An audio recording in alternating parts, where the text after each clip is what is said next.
ng pagsasaka. Dito magmumula ang tunay na paglilingkod sa bansa, katuwang ng mga magsasaka. Good morning mga ka-agri. It's Thursday once again and kumusta po kayo dyan? Okay pa ba tayo? Sa kabila po ng mga nakakayanig ng mga balita ng malakas na bagyo, malakas na lindol, sana po ay okay lang po kayo dyan kung nasaan man po kayo. Mga ka-agri, ligtas at masaya lang po tayo sa buhay. Dito po sa Department of Agriculture, patuloy lang po tayo sa pagsiserbisyo sa inyo. Good morning po sa ating mga magsasaka ng palay dyan. Malapit na ba ang anihan? Mga kamais, mga nagtatanim ng gulay, mga livestock and poultry raisers, and of course ang ating mga fur parents, mga nag-aalaga ng aso at pusa. Para sa inyo po ang ating programa ngayong umaga, Ugnayan sa Agrikultura sa Bicol. Napapanood po tayo ngayon sa Facebook page ng Department of Agriculture Bicol at live po tayo mula dito sa San Agustin, Pili, Camarines Sur. At syempre live din po tayo sa 6 na Facebook pages ng Philippine Information Agency Region 5 sa mga probinsya ng Albay, Camarines Norte, Camarines Sur, Catanduanes, Masbate at Sorsogon. Tatalakayin po natin sa loob ng 50 minuto ang mga maiinit na kaganapan at mga balitang nakalap sa buong Bicol mula dito po sa kagawaran ng pagsasaka sa Bicol. At yan po sa pagbabalik ng Ugnayang Pang-Agrikultura.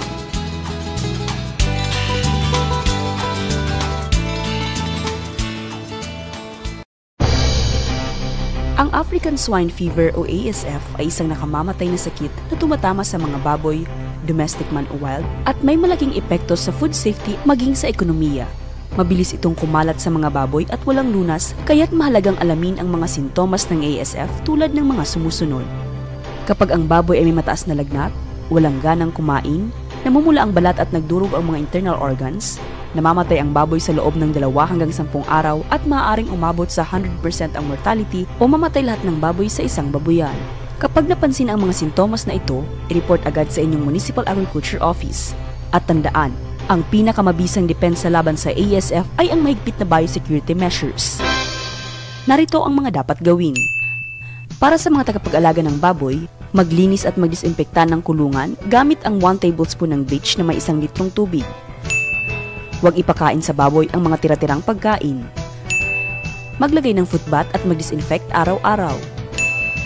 Huwag hayaang gumala ang baboy at limitahan ang bisita sa kulungan. Laging maghugas ng kamay, magsuot ng gloves at mask. Ilibing ng maayos ang namatay na baboy sa tulong ng veterinary office. Para sa mga nagkakatay ng baboy, magkatay lamang sa mga accredited slaughterhouse. Huwag bumili o magkatay ng may sakit o patay na baboy. Panatilihing malinis ang gamit at lugar ng katayan at iwasang pagsamasamahin ang mga baboy mula sa iba't ibang pinanggalingan. Para naman sa publiko o mamimili, siguraduhin na ang karne ay may tatak ng NMIS o Meat Inspection Certificate. Iwasang magdala ng mga processed meat mula sa ditiyak na pinanggalingan. Para sa karagdagang impormasyon, i-like at i-follow ang Facebook page ng DA Bicol, Department of Agriculture Bicol. Alagaan ang baboy, alagaan ang kinabukasan. Sarong serbisyo publiko ng Department of Agriculture sa Bicol.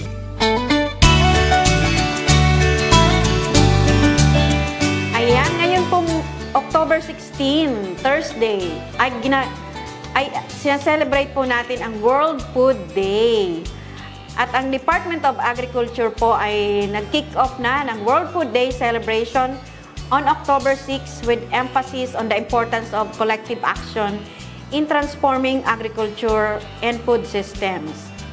This year's theme, Hand in Hand for Better Foods and a Better Future, speaks directly to the heart of what we do in the Philippines.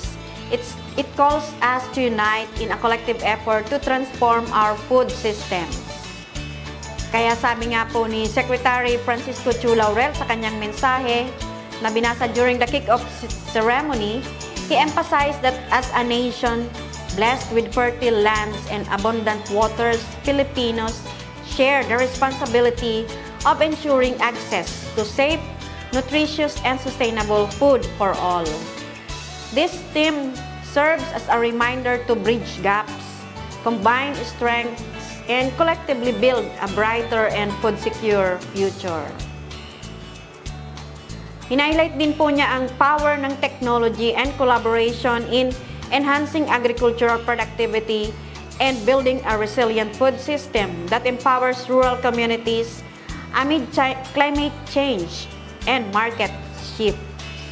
By working hand in hand, sabi ni Secretary, we empower each other to take ownership of our food systems. Whether it's a farmer adapting new planting techniques, a cooperative sharing resources, or a community embracing sustainable fishing, every effort counts. So together, we are building a future where food is not just sustenance but a source of pride and security for all Filipinos. Sabi po yan ni Secretary Francisco Chu Laurel.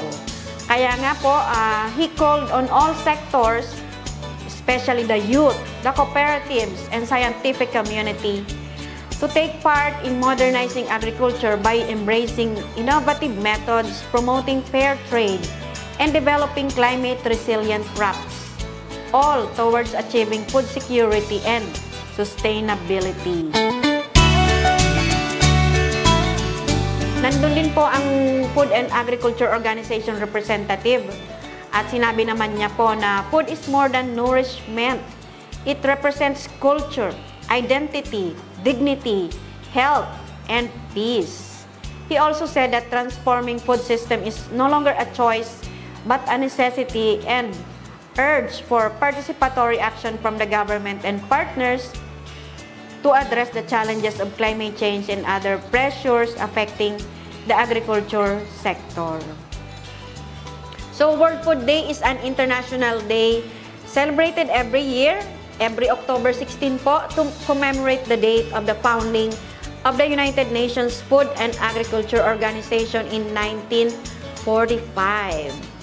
Kaya ngayon po, nagse-celebrate tayo ng ika-80th founding anniversary of the Food and Agriculture Organization of the United Nations.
What is food? Food is life, Food is memory, roots, land. and the knowledge of our ancestors, Food is a right. not a privilege. 80 years ago, the world made a promise. To grow, share, Feed communities. and live better through food. This World Food Day, Let's all walk together hand in hand.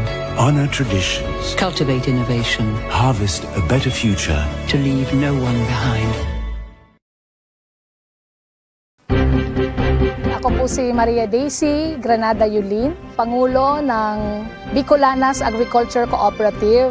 Napakalaki po ng benepisyo kung ikaw po ay isang accredited CSO ng Department of Agriculture. Priority na mabigyan po kayo ng mga proyekto katulad nga po nitong Inspire Project. Pag napatunayan na kayo ay meron ng kakayahan, kayo ay mabibigyan ng mga proyekto.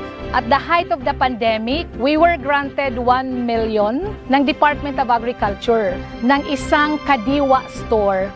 And ngayon po yung 1 million na yon ay tumubo na yon. At hindi na lang yon isang ordinary store, kundi isa na po siyang Agri-Mart. At ito nga pong Inspire na napakalaking tulong sa amin dahil maliban po sa pagiging beneficiary ay nagi pa po kaming isang big brother. Ang aming pong lubos na pasasalamat, Department of Agriculture. In agriculture, progress is possible. And in cooperativism, we build a better future. Paano nga ba magpa-accredit sa Department of Agriculture bilang Civil Society Organization o CSO? Simple lang ang mga hakbang sa DA CSO Accreditation. Magsumite ng 3 kopya ng application forms at iba pang mga kinakailangang dokumento. Matapos masuri ang mga dokumento, ang Technical Secretariat ay maglalabas ng abiso sa opisyal na website ng Department of Agriculture at sa mga lugar kung saan matatagpuan ang punong tanggapan ng inyong grupo. Magsasagawa rin sila ng background investigation, verification, ocular inspection at interview sa inyong grupo. Kapag pasado, irerekomenda ng Regional Technical Committee sa DA Regional Executive Director na kayo ay mabigyan ng Certificate of Accreditation. Tandaan, tiyak na agrikultura ay magiging asensado at produktibo kung grupo ay organisado at rehistrado bilang Department of Agriculture Civil Society Organization. Isang serbisyo publiko ng Regional Agriculture and Fisheries Information Section ng Department of Agriculture sa Bicol. Abonong Swak Tips! Gumamit ng organiko at inorganikong pataba. Bukod sa nakatipid ka na, tumutulong pa itong maparami ang ani. Piliin ang combo na swak sa inyo. Mamili ng tamang dami ng organiko at inorganikong pataba depende sa target na dami ng ani at budget. Alamin ang tamang dami, uri at tiyempo ng pagpapataba sa pamamagitan ng mga ito na maaaring i-download sa cellphone mo. Handog sa inyo ng Department of Agriculture at ng hipilang ito.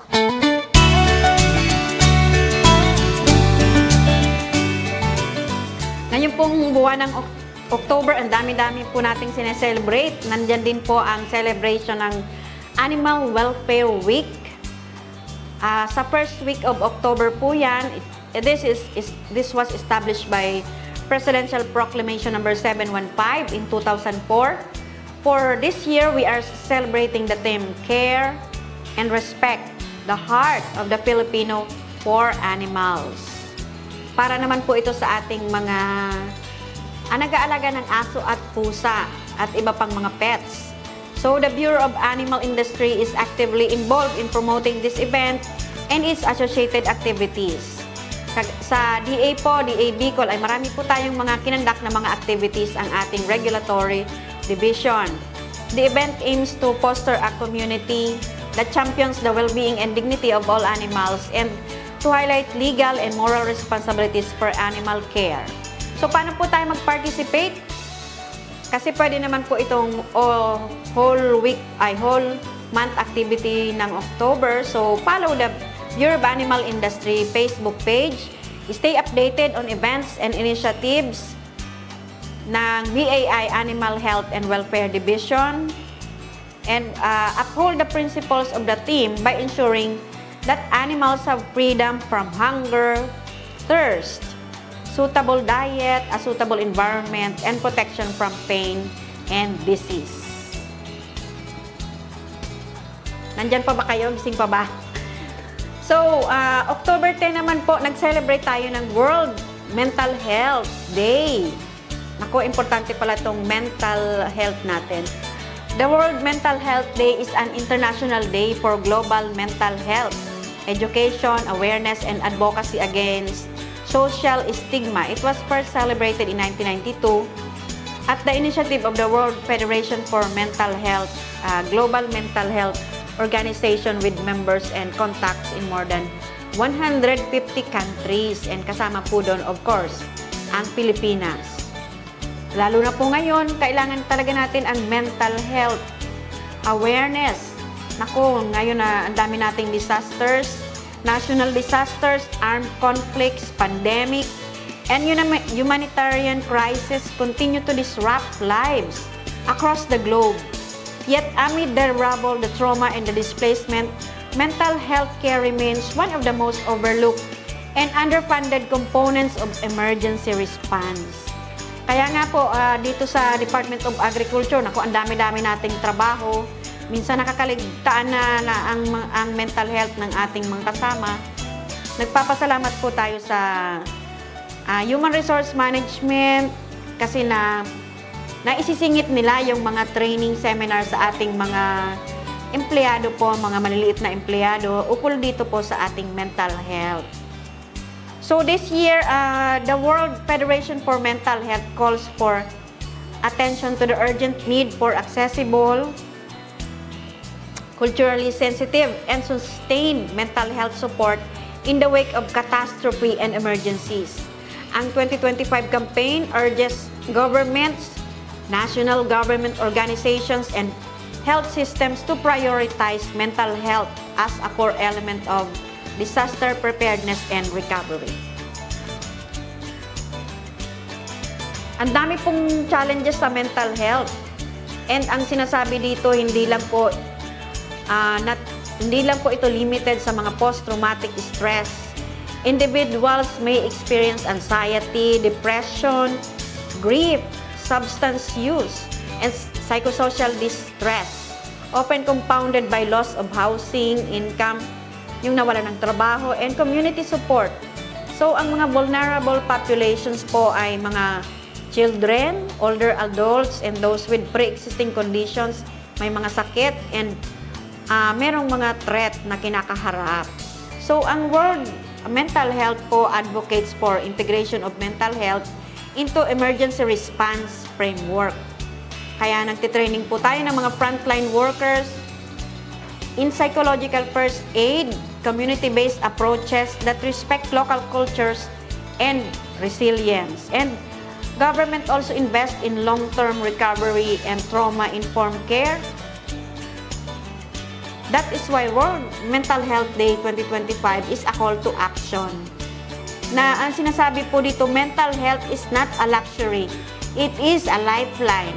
Kasi isa lang po ang buhay natin. And as the global community faces increasingly complex emergencies, we must ensure that mental health care is available, accessible, and equitable for all. Ayan, sana po ay may natutunan naman po tayo mga ka-agree sa mental health celebration po natin ngayong October.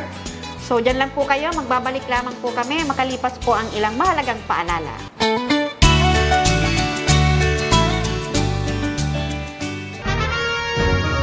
Sa pangkalahatan, ang Bicol Region ay maaaring makaranas ng near normal rainfall hanggang sa above normal rainfall mula buwan ng Hulyo hanggang Disyembre. Maging handa rin sa mga bagyo at mahabang pag-ulan sa pamagitan ng mga sumusunod. Magparehistro sa PCIC bago magtanim ng maramihan. Magtabi ng binhi para sa posibleng pag-uulit tanim kung mapinsala ng ulan ang pananim. Magsagawa ng integrated pest management upang makontrol ang mga insekto tulad ng armyworm, cutworm, daga at mga sakit ng palay, mais o gulay. Magtanim sa mga greenhouse, rain shelter at raised beds upang hindi maipon ang tubig ulan sa pananim. Maglagay ng mulching gamit ang plastic mulch, rice husks at bunot ng nyog upang hindi tumubo ang damo lalo na sa mga gulayan. Mag-alaga ng pato o manok na paitlugin.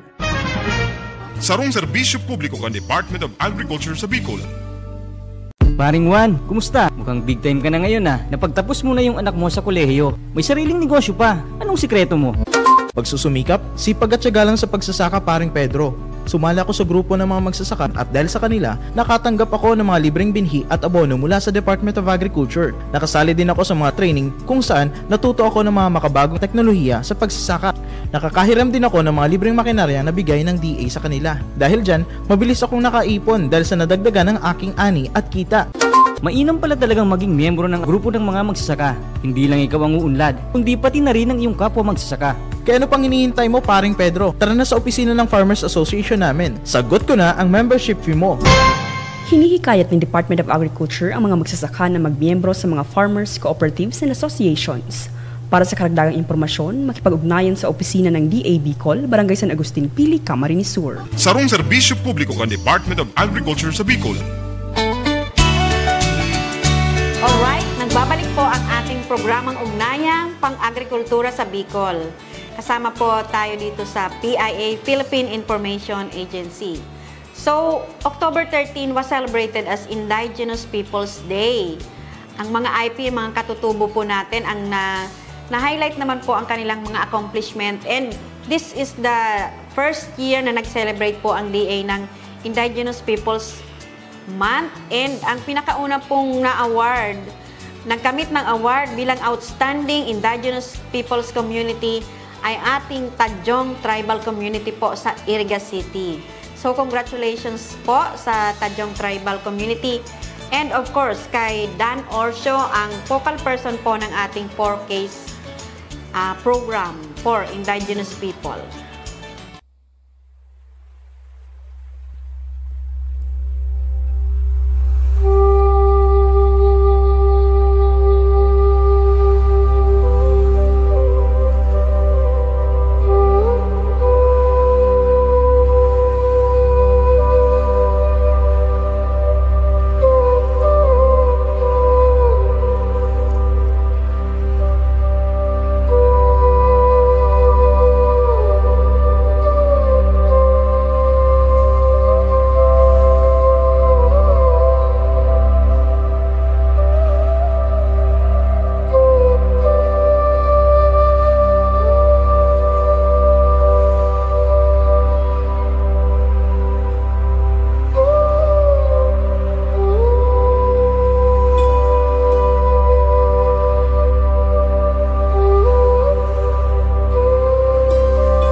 At sisigla, putis mo ay gaganda. Makakatipid ka pa. Kumain ng gulay, katawan ay gaganda. Kumain ng gulay, katawan ay gaganda. Kumain ng gulay at ikaw ay sisigla. Magtanim ng gulay ng laging sagana. Magtanim ng gulay dahil buhay mo ay mahalaga. Para sa ating mga umaarangkadang balita. DA Bicol nagpatupad ng price freeze, nagdala ng benting bigas at iba pang tulong para sa Masbate matapos ang bagyong Opong. Pakinggan po natin ang ulat ni Vincent Emil Pasumbal. Mabilis ang naging tugon at inisyatiba ng Department of Agriculture Bicol para sa mga magsasaka at mamamayan ng Masbate na matinding sinalanta ng bagyong Opong. Bahagi nito ay ang pagbubukas ng mga kadiwa site sa piling lugar sa probinsya, kung saan makakabili ang mga residente ng P20 bigas at iba pang agriculture commodities. Ang bawat mamimili ay maaaring makabili ng hanggang 10 kilong bigas sa inisyal na pagbubukas basta't may dalang government-issued ID. Katuwang sa inisyatibang ito ang Food Terminal Incorporated at National Food Authority or NFA Bicol, habang nakikipag-ugnayan din ang DA Bicol Agribusiness and Marketing Assistance Division sa mga farmers cooperatives and associations o FCAs mula Albay, Camarines Sur at Sorsogon upang matiyak ang sustainableng supply ng kadiwa siling sa Masbate.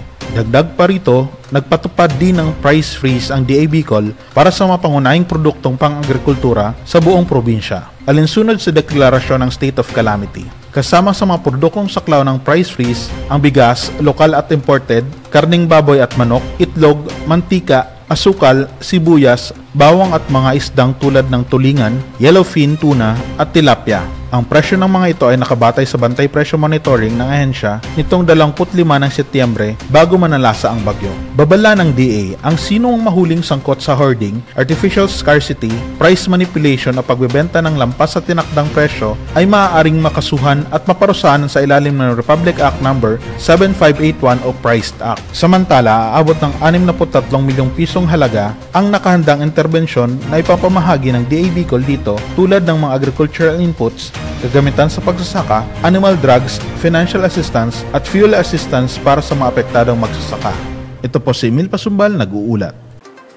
And also, DA Bicol nagdaos ng Regional Rice Technology Forum. At pakinggan naman natin ang ulat ni Emmy Jane Malonzo.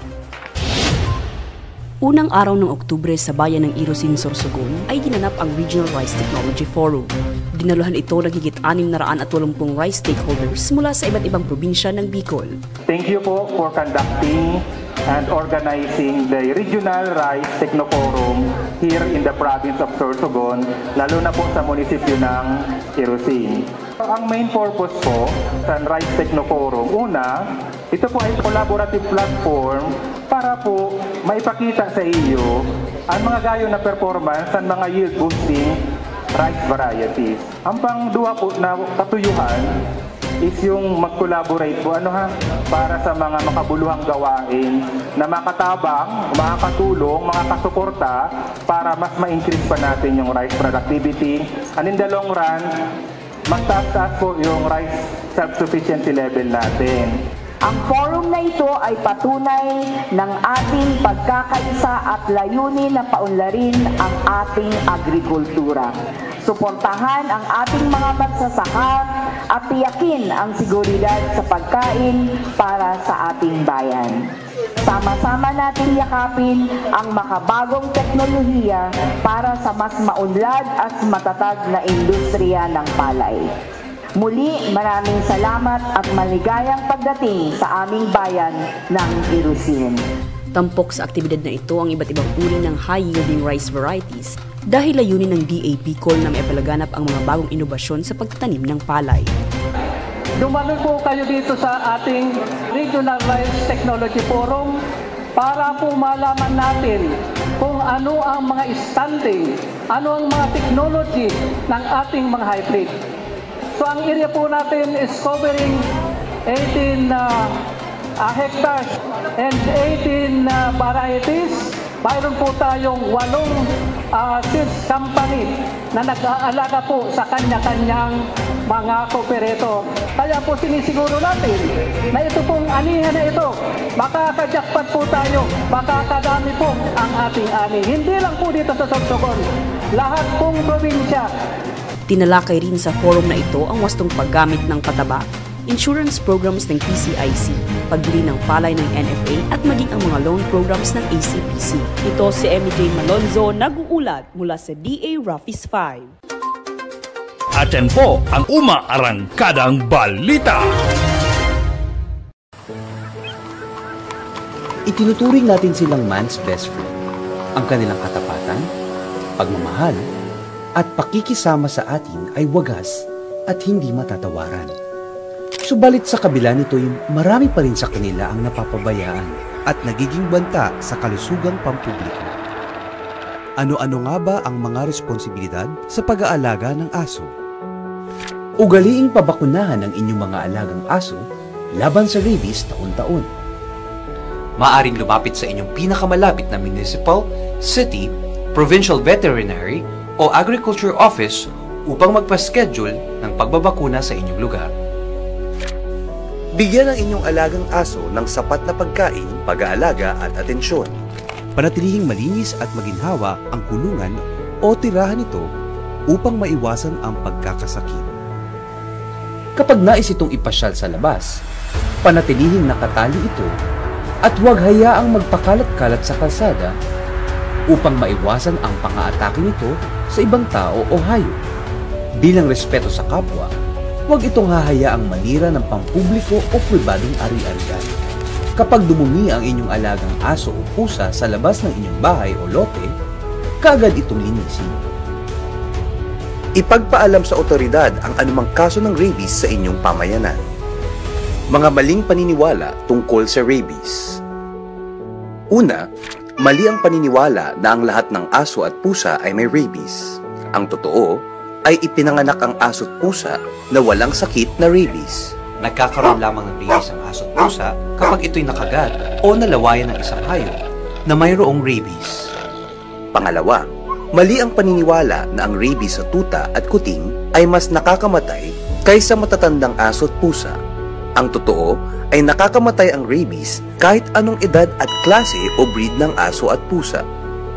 Pangatlo, mali ang paniniwala na ang tandok, tambal, buhay na bato, o ang paglalagay ng bawang sa sugat ay pangunahing panglunas sa kagat ng aso. Ang totoo ay hindi nakakatulong ang lahat ng mga ito sa kagat ng aso at pusa.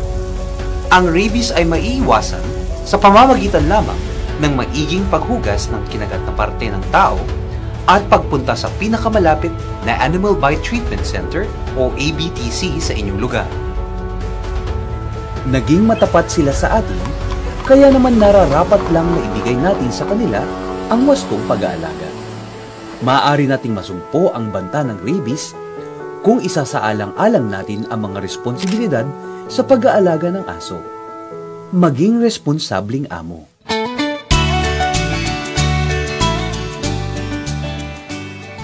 Nagbabalik po ang ating programang Ugnayang Pang-Agrikultura. Hindi lang po mga minimum wage earners ang nakakabili na ngayon ng benting bigas, kundi pati po ang iba't ibang sektor ng ating bansa tulad ng mga solo parent, PWD, 4Ps, beneficiaries at of course ang ating mga magsasaka. Ito po ay sa pamamagitan ng programa ng Department of Agriculture na Rice for All Program or RFA. Ang RFA po, ini-ensure nito ang availability of affordable, high-quality rice to all Filipino households, promoting food security and price stability nationwide. So, stabilize rice prices through strategic sourcing, procurement, and efficient logistics and distribution mechanism. Ito po ang objeto ng Rice for All program. Isa rin po sa objective to develop a sustainable distribution model that effectively serves diverse regions, ensuring access even in remote communities. So ito pong ating Rice for All program na it provides additional market for local rice farmers. Kasama na din po dito sa component ng Rice for All program ang food safety, quality control, and handling consumer complaints. Kaya kung may mga reklamo po doon sa mga nabibili na NFA rice, pwede po yan ipasa sa Food Development Center or FDC sa Bureau of Plant Industry and of course sa National Food Authority na nagkakandak ng proactive and or random analysis of rice samples. So ito po ang framework ng ating Rice for All program. Yung ating 20 pesos na bigas po or BBM rice, benting bigas, meron na. Nagsisimula po sa FTI, Food Terminal Incorporated, manages that trading operation and ang source po ng ating bigas ay ang National Food Authority. Ito po yung mga aging stocks ng NFA and ang tulong naman po na ginagawa ng Department of Agriculture Regional Office, tayo po ang nagpo-provide ng mga trucks for delivery. And meron pong 3 outlet for distribution ang ating benting bigas. Ito po ang mga Kadiwa Center na nag-o-offer ng benting bigas and Rice for All rice for through Kadiwa Supplier or FTI. Ito po yung mga accredited ng Food Terminal Incorporated like yung ating ngayon na Mambalete Farmers Cooperative and Association sa Libmanan, Camarines Sur. No, nagkakadiwa na po sila daily sa iba't ibang barangay ng Libmanan dahil sila po ay na-accredit ng Food Terminal Incorporated. And meron din po tayong public and private market selling 20 pesos rice through FTI din po, hired personnel or retailers. And Of course, ang ating mga local government unit, ang pangtatlo po na distribution outlet ng benteng bigas ay ang mga LGU. Ang pwede po ang provincial and municipal local government unit through MOA rin po with Food Terminal Incorporated. So, paano po ang procedure, ang flow nitong benteng bigas natin? Ang una po, yung ating mga Farmers Cooperative and Association shall contact or write FTI through DA AMAD para ipakita po yung kanilang willingness na magbenta ng benteng bigas sa ating mga mamamayan. And FTI will send electronic draft of contract or MOA for signing po ng head nitong mga FCA na ito or Farmers Cooperative and Association to confirm order details and declare amount to be paid in advance and where is the location of the National Food Authority where to withdraw the stocks. So, pag meron na pong MOA, nag-sign ng both party, FTI will issue release notice to National Food Authority for accredited FFE where rice is sold by FTI at 20 pesos. So, sabi nga po nung na-interview natin na Farmers Cooperative Association sa Libmanan, wala pong tubo, wala po silang profit, more on kawang-gawa lang po talaga para makatulong po sa ating bansa. So, ano naman po ang gagawin ng AMAD? Yung AMAD po ang nagko-coordinate sa NFA for pick-up and hauling arrangement. No, ang DA po ang nagpo-provide ng truck para madala po yung mga sako-sako na NFA rice doon sa FCA. So, ito pong mga benteng bigas na ito po ay pwede pong ipagbili sa mga minimum wage earners at saka indigent members of the society like poor-piece, solo parent, senior citizen, and kasama po doon ang magsasaka. Meron pong tinatawag na consignment arrangement po. Kung wala pa pong pambayad yung FCA, pwede pong consignment. Ibibigay muna sa kanila yung bigas and pag nabenta na ay babayaran nila and muli ay bibigyan na naman po sila ng another batch of NFA rice. So, ang AMAD po, ang Agriculture and Agribusiness and Marketing Assistance Division ang nagmo-monitor ng pagbibenta ng 20 pesos na bigas. And meron po tayong limit na hanggang 30 kg per individual po ang pwedeng mabili. Dito naman po sa mga LGU, ang procedure naman po ay parang kagaya din po doon sa FCA. Yung LGU po ay kukontakin niya yung Food Terminal Incorporated through the assistance of AMAS or AMAD and will also sign the MOA or MOU with FTI through AMAD also, and LGUs will make advance payment to FTI via online. Subsidized by LGUs to be sold at 20 pesos.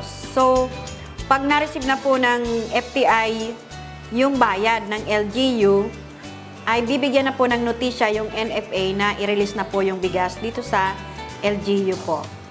So, LGU with the help of AMAD shall coordinate with NFA to pick up or haul the ordered NFA rice.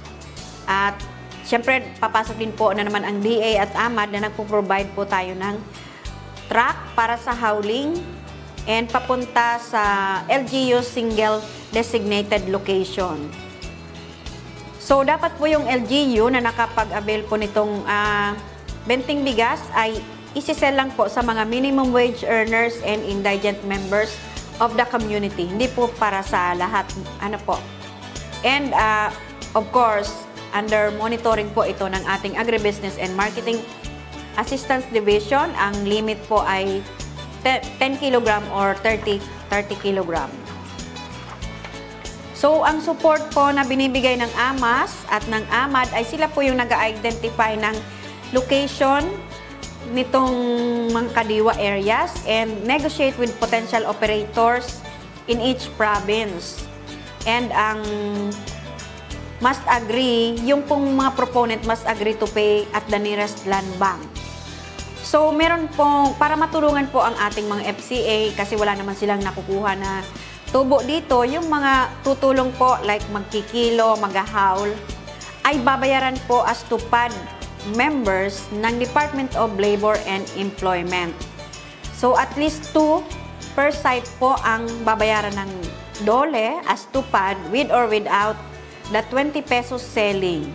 So hindi po kailangan problema yung mga FCA sa mga tao na labor workforce na magtutulong sa kanila sa pagbibenta kasi ang magbabayad po dito ay DOLE. Naku, thank you very much po sa DOLE. Magandang araw po. Ako po si Florentino SM Umali. Ako po ang Pangulo ng Mapapia, Mambaliti, Palangon Farmers Irrigators Association. Narito po kami rito para sa launching ng Rice 20. Isa po ang association namin sa pinakauna sa buong Bicol na nag-launch nitong Rice 20. Pero ito po ay tulong para sa ating mga kababayan na kung tutuusin, marami ang nagtatanong ba't daw kami nagbenta nga nitong Rice 20 na nagpapasalamat ako sa board na malaki ang tulong dahil kung tutuusin, wala naman po kaming pakinabang dito. Wala pong mapupunta sa asosasyon. 20 po ang kuha namin dito sa FTI, 20 rin po namin ibebenta. Na ang association ibebenta po to sa mga 4Ps, senior citizen, PWD, solo parent. Ako po si Mayor Son Marfil ng Libmanan. Ako po ay nagpapasalamat sa Department of Agriculture Regional Office and sa AMAD. And ito po ang kauna-unahang Kadiwa Store na magbebenta ng benting bigas sa programa ng ating Pangulong Pangulong Ferdinand Marcos. So ako po ay nagpapasalamat sa organisasyon, sa bumubuo ng organisasyon sa Kadiwa, Libmanan, sa kanilang pagpupursige na masimulan ang programang Benting Bigas dito sa bayan ng Libmanan. Yung programa pong ito na 20 pesos na bigas, ito po yung programa po ng national government. Ito po yung pinangako ni President Bongbong Marcos na maging available po yung 20 pesos na bigas.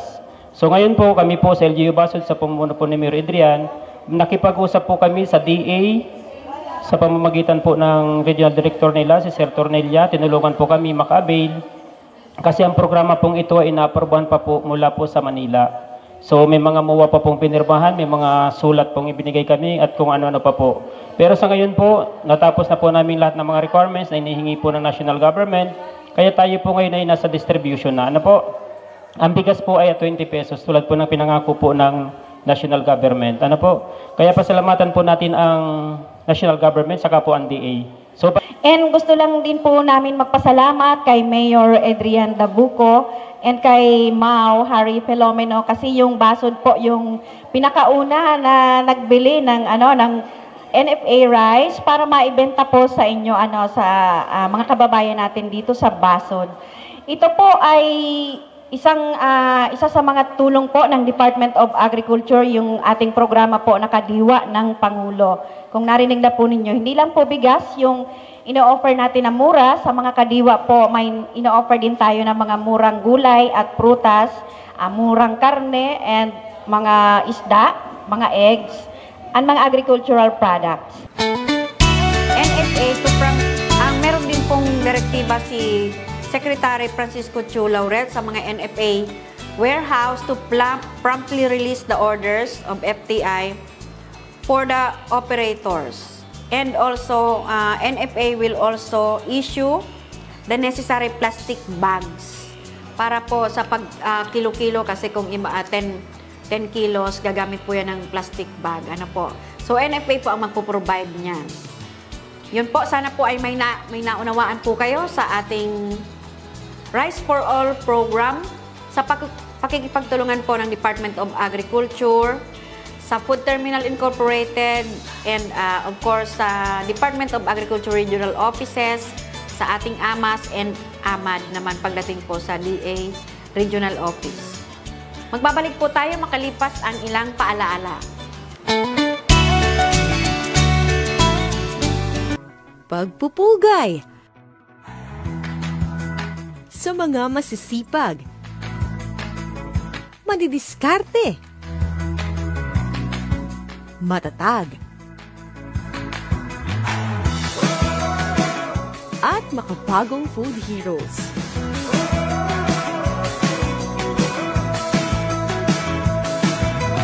Para sa masaganang bagong Pilipinas.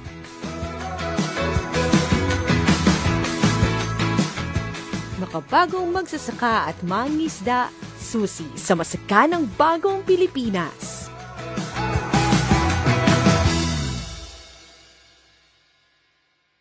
Paring Juan, kumusta? Mukhang big time ka na ngayon Napagtapos mo na yung anak mo sa kolehiyo. May sariling negosyo pa. Anong sikreto mo? Pagsusumikap, sipag at tiyaga lang sa pagsasaka, paring Pedro. Sumali ako sa grupo ng mga magsasaka at dahil sa kanila, nakatanggap ako ng mga libreng binhi at abono mula sa Department of Agriculture. Nakasali din ako sa mga training kung saan natuto ako ng mga makabagong teknolohiya sa pagsasaka. Nakakahiram din ako ng mga libreng makinarya na bigay ng DA sa kanila. Dahil dyan, mabilis akong nakaipon dahil sa nadagdagan ng aking ani at kita. Mainam pala talagang maging miyembro ng grupo ng mga magsasaka.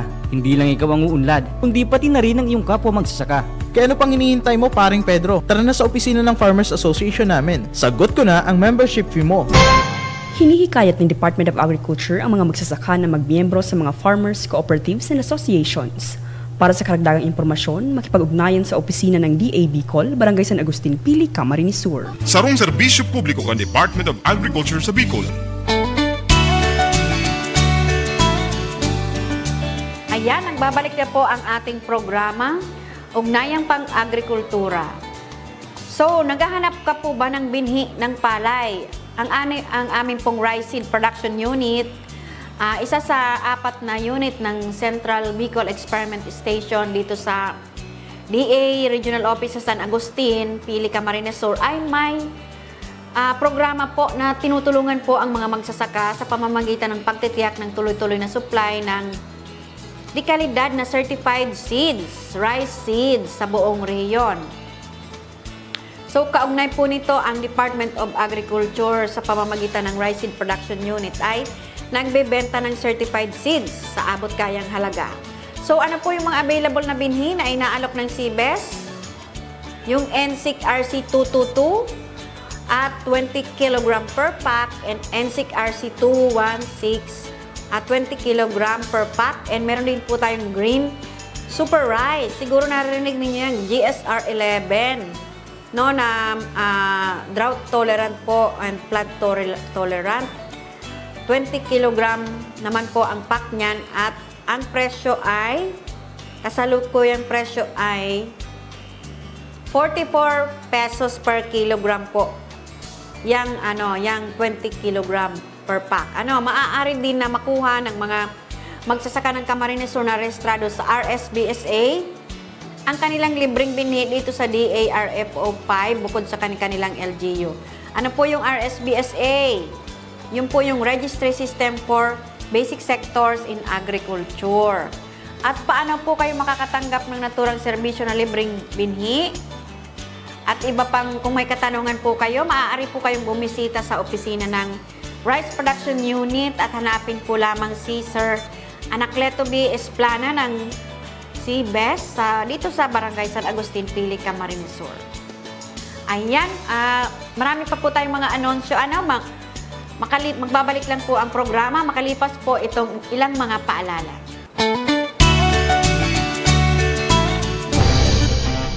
Ang African Swine Fever o ASF ay isang nakamamatay na sakit na tumatama sa mga baboy, domestic man o wild, at may malaking epekto sa food safety maging sa ekonomiya. Mabilis itong kumalat sa mga baboy at walang lunas, kaya't mahalagang alamin ang mga sintomas ng ASF tulad ng mga sumusunod. Kapag ang baboy ay may mataas na lagnat, walang ganang kumain, namumula ang balat at nagdurog ang mga internal organs, namamatay ang baboy sa loob ng 2 hanggang 10 araw at maaaring umabot sa 100% ang mortality o mamatay lahat ng baboy sa isang babuyan. Kapag napansin ang mga sintomas na ito, i-report agad sa inyong Municipal Agriculture Office. At tandaan, ang pinakamabisang depensa laban sa ASF ay ang mahigpit na biosecurity measures. Narito ang mga dapat gawin. Para sa mga tagapag-alaga ng baboy, maglinis at magdisinfekta ng kulungan gamit ang 1 tablespoon ng bleach na may 1 litrong tubig. Huwag ipakain sa baboy ang mga tira-tirang pagkain. Maglagay ng footbath at magdisinfect araw-araw. Huwag hayaang gumala ang baboy at limitahan ang bisita sa kulungan. Laging maghugas ng kamay, magsuot ng gloves at mask. Ilibing ng maayos ang namatay na baboy sa tulong ng veterinary office. Para sa mga nagkakatay ng baboy, magkatay lamang sa mga accredited slaughterhouse. Huwag bumili o magkatay ng may sakit o patay na baboy. Panatilihing malinis ang gamit at lugar ng katayan at iwasang pagsamasamahin ang mga baboy mula sa iba't ibang pinanggalingan. Para naman sa publiko o mamimili, siguraduhin na ang karne ay may tatak ng NMIS o Meat Inspection Certificate. Iwasang magdala ng mga processed meat mula sa ditiyak na pinanggalingan. Para sa karagdagang impormasyon, i-like at i-follow ang Facebook page ng DA Bicol, Department of Agriculture Bicol. Alagaan ang baboy, alagaan ang kinabukasan. Sarong serbisyo publiko kan Department of Agriculture sa Bicol. Ako po si Maria Daisy Granada Yulin, Pangulo ng Bicolanas Agriculture Cooperative. Napakalaki po ng benepisyo kung ikaw po ay isang accredited CSO ng Department of Agriculture. Priority na mabigyan po kayo ng mga proyekto katulad nga po nitong Inspire Project. Pag napatunayan na kayo ay meron ng kakayahan, kayo ay mabibigyan ng mga proyekto. At the height of the pandemic, we were granted 1 million ng Department of Agriculture ng isang kadiwa store. And ngayon po yung 1 million na yon ay tumubo na yon. At hindi na lang yon isang ordinary store, kundi isa na po siyang Agri-Mart.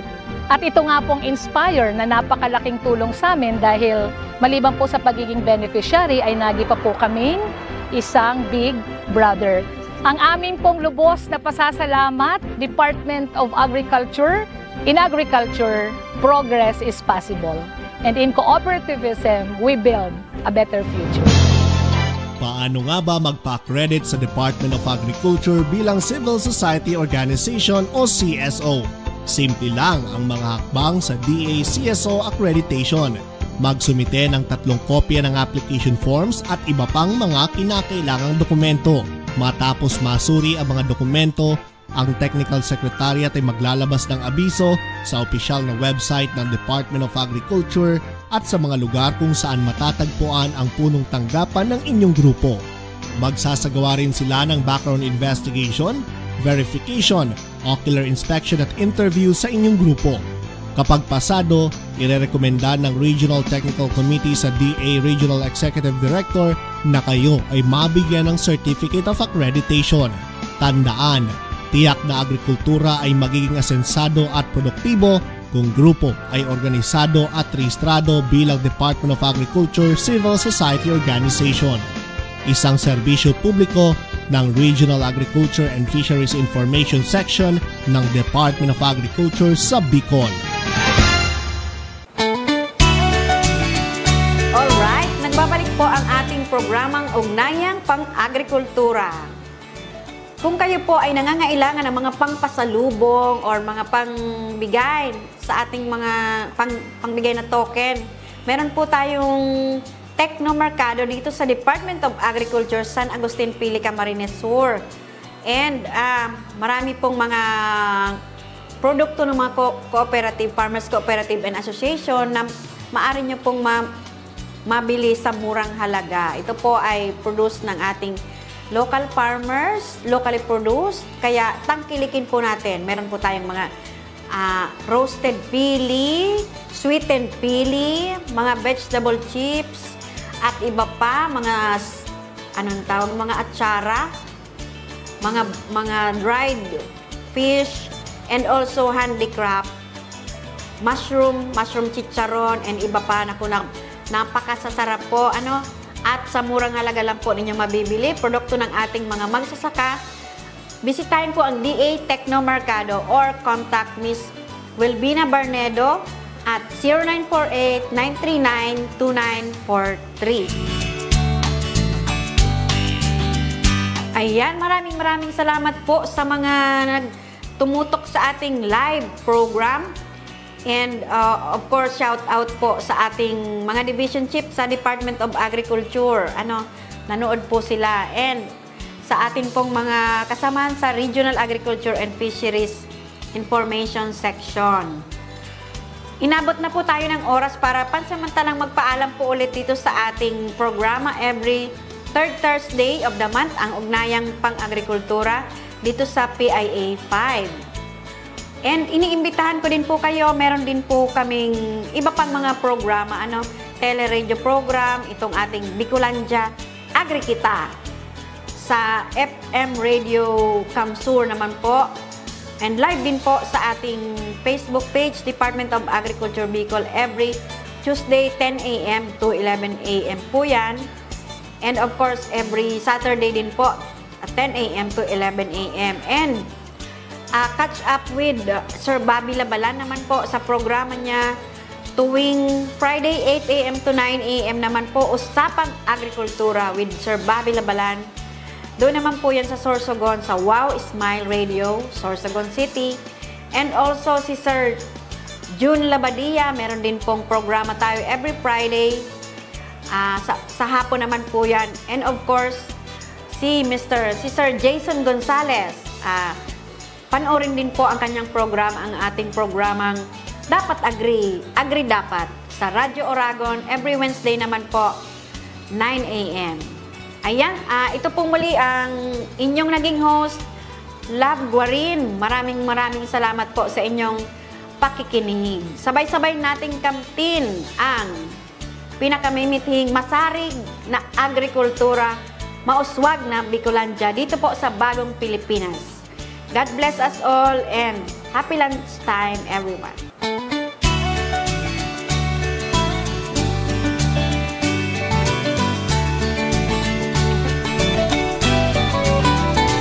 Kay gandang pagmasdan, mga gininto ang palayan sa buong kapulutan, sa mga malalawak na sakahan. Sumasayaw pa sa hangin, naghihintay ng anihin ng malaunang nagsisikhay na mga kamay upang maihatid sa pamilihang bayan sa hapagsaluhan ng bawat tahanan. Tulong-tulong natin abutin ang matagal na nating mithiin. Ngayon na ang tamang panahon, payagungin ang pagkakataon upang sapat na bigas makaya ng Pinas.